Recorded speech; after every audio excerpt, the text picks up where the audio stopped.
নমস্কার বন্ধুরা, তোমরা সবাই কেমন আছো? আশা করি সবাই খুব ভালো আছো। আমি প্রকাশ নতুন একটা রেসিপি নিয়ে আজকে তোমাদের সামনে। আশা করি এই রেসিপিটা তোমাদের খুব ভালো লাগবে। তোমরা একবার হলে এই রেসিপিটা ট্রাই করতে পারো। নিয়ে নেবো কিছু একটা প্যান। এর উপরে আমি দিয়ে দেবো কিছুটা লবণ বা সল্ট। এর উপর থেকে আমি দিয়ে দেবো কিছুটা অয়েল বা সাদা তেল। এটাকে ভালো করে আমি ফুটিয়ে নেবো। এর উপরে আমি দিয়ে দেবো পাস্তা বা নুডলস। নুডলসটা আমার ভালো করে বয়েল করতে হবে। নুডলস 7 থেকে 8 মিনিটের মধ্যে বয়েল হয়ে যায়। তোমরা দেখতে পাচ্ছ এটা বয়েল অলরেডি হয়ে গেছে। এবার এটাকে আমি চেক করব এটা হয়েছে কিনা। যেকোনো একটা পাস্তাকে নিয়ে আমি যদি দেওয়ালের দিকে ছুঁড়ে মারি, যদি দেওয়ালে লেগে যায় তাহলে তখন তোমরা বুঝতে পারবে যে পাস্তাটা বয়েল হয়ে গেছে। তখন আমি এটাকে যেকোনো একটা ছাঁকনিতে ছেনে নেব। ছানার পরে অবশ্যই পাস্তাটাকে তেল মাখিয়ে রাখতে হবে যেন লেগে না যায়। এরপর আমি একটা প্যান নিয়ে নেব। এর উপরে আমি দিয়ে দেবো কিছুটা সাদা অয়েল বা তেল। তেলটাকে ভালো হিট করতে হবে।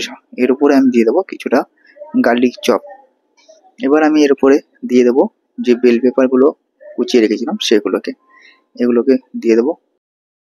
এগুলোকে আমি বেশি ফ্রাই করব না, হালকা ফ্রাই করব, যেন 50% কে 60% ফ্রাই করব, যেন এটা ক্রাঞ্চি ভাব থাকে। পুরো যদি ফ্রাই করি তাহলে সেই ক্রাঞ্চি ভাবটা আর থাকবে না। এটাকে খুব একটা হাই ফ্লেমে পাকাতে হবে। এরপর থেকে আমি দিয়ে দেবো কিছুটা ক্যাবেজ আর কিছুটা ক্যারট, যেটাকে আমি আগের থেকে চপ করে রেখেছিলাম। এটাকে অনবরত একটু নাড়াতে হবে। গ্যাসের ফ্লেমটা অবশ্যই একটু জোরে রাখতে হবে। এগুলোকে আমি অনবরত নাড়াতে থাকবো। দেখতে পাচ্ছ খুব সুন্দর একটা কালার এসছে। এবার আমি এর উপরে দিয়ে দেবো পাস্তাগুলো যেগুলোকে আমি বয়েল করে রেখেছিলাম। এগুলোকে অনবরত নাড়াতে হবে। সবগুলো পাস্তা আমি কিন্তু একসাথে দিয়ে দিয়েছি। অনবরত নাড়াতে হবে যেন নিচে লেগে না যায়। আর গ্যাসের ফ্লেমটা একটুখানি হাই রাখতে হবে সবসময়। এরপরে আমি দিয়ে দিয়েছি কিছুটা পরিমাণ মতো লবণ। এরপর দিয়ে দেবো কিছুটা হোয়াইট পেপার। তোমাদের কাছে হোয়াইট পেপার না থাকলে অবশ্যই তোমরা ব্ল্যাক পেপার ইউজ করতে পারো। এর উপরে আমি দিয়ে দেবো কিছুটা ভিনেগার, হোয়াইট ভিনেগার। এর উপরে আমি দিয়ে দেবো কিছুটা ডার্ক সয়া সস। তোমরা দেখতে পাচ্ছ এগুলোকে আমি ভালো করে মিক্স করে নেব। তো অনবরত এটাকে নাড়াতে হবে ভালোভাবে। গ্যাসের স্লোটা একটুখানি হাই রাখতে হবে। আশা করি এই রেসিপিটা তোমাদের খুবই ভালো লাগবে। আমি সবাইকে বলবো ভেজ হাক্কা নুডলস তোমরা একবার হলেও বাড়িতে ট্রাই করতে পারো। তো যারা ভেজ পছন্দ করেন তাদের জন্য এই রেসিপিটা। তো সবাই কেমন আছো অবশ্যই আমাকে কমেন্ট করে জানাবে। অনবরত নাড়াতে থাকবো।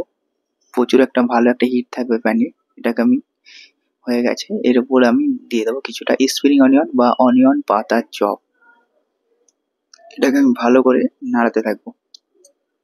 আশা করি তোমাদের এই রেসিপিটা খুবই ভালো লাগবে। দেখতে যতটা সুন্দর হয়েছে খেতে এর থেকেও বেশি টেস্ট। পিওর ভেজ, এর মধ্যে কোনো অসুবিধে নেই। তোমরা একবার হলেও ট্রাই করতে পারো। যারা ভেজ পছন্দ করে তাদেরকে বলবো অবশ্যই এই রেসিপিটা ট্রাই করার জন্য। তো সবাই তোমরা ভালো থেকো, সুস্থ থেকো, আর এইভাবে আমার পাশে থেকো। যারা আমার চ্যানেল নতুন আছে অবশ্যই চ্যানেলটিকে সাবস্ক্রাইব করে রাখবে আর বেল আইকনটিকে ক্লিক করে রাখবে যেন নতুন নতুন ভিডিও নিয়ে আমি সবসময় আসতে পারি তোমাদের কাছে। থ্যাংক ইউ সো মাচ সবাইকে। নেক্সট ভিডিও নিয়ে আবার দেখা হবে তোমাদের সাথে।